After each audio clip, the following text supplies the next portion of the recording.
Hello, my teacher friends. I hope your first week of school went really well and you are ready and energized for week number 2. All right. We're ready for week number 2. So week number 2 is where we start coming into some content that's going to build the foundation for your classroom. So let's check out the overall plan. My goal this week for my students is that they establish basic grammar expectations and constructed response format. So this is all we're really focusing on this week.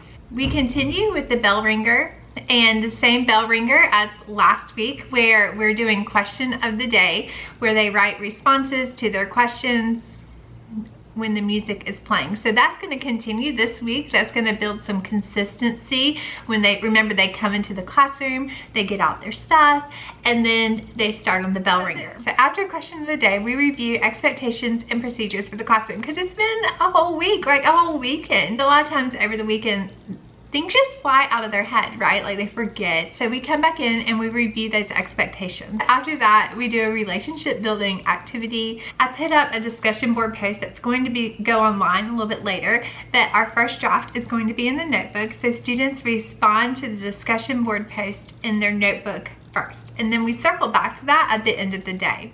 Transition into a mini lesson where I go over my basic grammar expectations for the classroom. And these are things like capitalize the first word of every sentence, capitalize the word I, put ending punctuation, like very basic things. Because these are things that I have found that my students struggle with. So I want to make sure they know my expectations for grammar in the classroom right off the bat. And then what I have them do is apply what they learned in that mini lesson with the discussion board post. So I post it on their Google Classroom. So they respond to the post following the basic grammar expectations and following the digital expectations that we talked about in the first week. They respond to a classmate's post. So that is your first day back.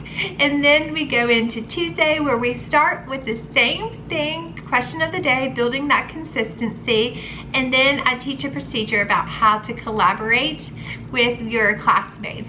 So it's things like, you know, talking to your table groups, or talking to your group and not talking to other groups, sharing ideas, being positive with each other. We do a super fun activity called the Fix It Task Path. That's hard to say. Fix It Task Path.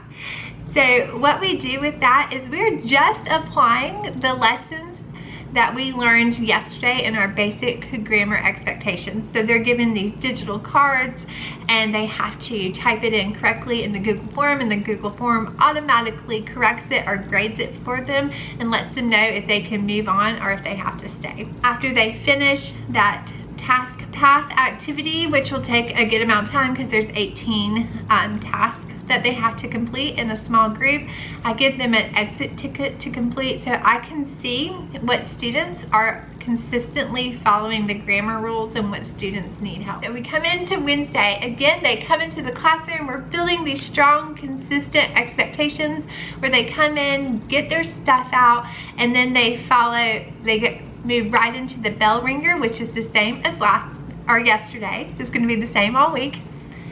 And I teach them a procedure that is near and dear to my heart, how to read as a class. So basically, I have to teach my students how I expect them to read in the classroom. These are things that I have found that students do that get on my nerves, and I don't feel like they are fully grasping what's happening in the novel or whatever we're reading aloud if they're doing the opposite of my expectations. So expectation number 1 is they will keep their head up while we're reading, because even though they put their head down and they're like, I'm still following along, Miss Copley. Yeah, you still might be following along, but it's triggering your brain that you're sleepy, right? When you put your head down, that's a trigger that you're going to go to sleep, and you're more likely to fall asleep with your head down. So my expectation is that you keep your head up when we're reading. I used to have boys that try to put their head down like this and have their book in their lap. That's not gonna work, right? Because they fall asleep like that sometimes. And so just to make sure that I am clear that you are awake and engaged, your head stays up the whole time. second expectation is that you're gonna follow along by reading the words in your head as they're being read out loud. That's how we build better readers and how we build fluency. You would be surprised about how many students don't realize how dialogue works in a novel. And so when we're reading it out loud and they see the line breaks and they can hear the voices, then they will start to see how dialogue works and they'll start to build that fluency. And then finally, they have to stay in their seat or work area while we're reading. They're not gonna get up and go get a tissue. They're not gonna like go throw something away, although their trash cans are at their table. They're not gonna ask to go to the bathroom during reading time. Reading time is sacred, right? And so they need to stay in their seats or their work area during that time. After we go over my expectations as a class, for reading, we practice it. We're getting ready to put a couple of things together here. So I have an excerpt that I like to read from Wings of Fire. It's about some dragons and stuff, and it's really engaging for my students. So we read that out loud, where we practice these skills, where they're keeping their head up, they're following along, reading the words in their head as I read them out loud.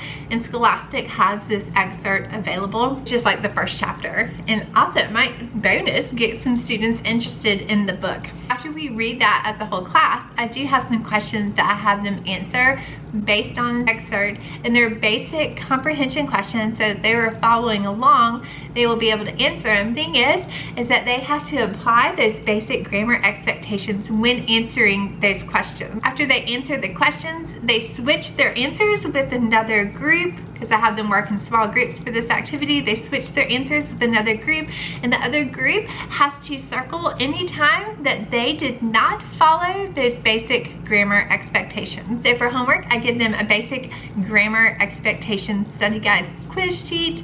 It's just a PDF of the rules and some examples and that kind of thing, because they're gonna have a quiz on that tomorrow. So Thursday, they come in, same thing. They are doing question of the day as soon as they come in as their bell ringer. And then their activity is that short 10-question quiz. The basic grammar expectations and everything is on Google Forms. So it's graded for me instantly. And I can see what my students are struggling with and where I need to go back and reteach. Then we have a mini lesson on RTQT, which is a framework on how to respond to questions using text evidence as support. And then we glue the RTQT guide that looks like this in the back of their notebook, because they reference that thing all the time throughout the whole year. So we glue it in the very back of the notebook so they always know where to turn. And then for homework, they complete anything that's not finished in class. So the slides that go with RTQT, there's 14 slides, but it also has a video and some fill-in-the-blank notes and some activities. So anything that's not done in class, I do expect them to finish it for homework. Because on Friday, they will come in again, same bell ringer at the beginning of the day, and we review RTQT. And then I have them complete slides 15 through 19 with a partner. If they did not do the homework, which sometimes they don't, I have those students who did not do the homework work independently and get that done. And slides 15 through 19, those people have to work with a partner, and of course they'll be getting the tickets and stuff, because I still do tickets for this week. Also on Friday, after we review RTQT, I make sure I leave about 30 minutes for them to do the inference and text evidence pre-assessment, because we will be using that in week 3 to start making differentiated groups so students can be working on their level when they're working on the standards-based lessons. And we end the day with a ticket drawing, like I mentioned, with the RTQT. People who have been consistently following expectations get these little yellow tickets that I'll just cut out from construction paper, and I do a little ticket drawing, and they get, whoever I draw out gets a prize, and then they go on, and we'll come back on Monday for week number 3. I hope this helps. If you're looking for these activities, they are linked below. Everything is found in ELA Unlimited. where you can download standards-based engaging resources just like this one whenever you need it. So check that out. That is linked below. I also have the RTQ2 mini lesson linked below.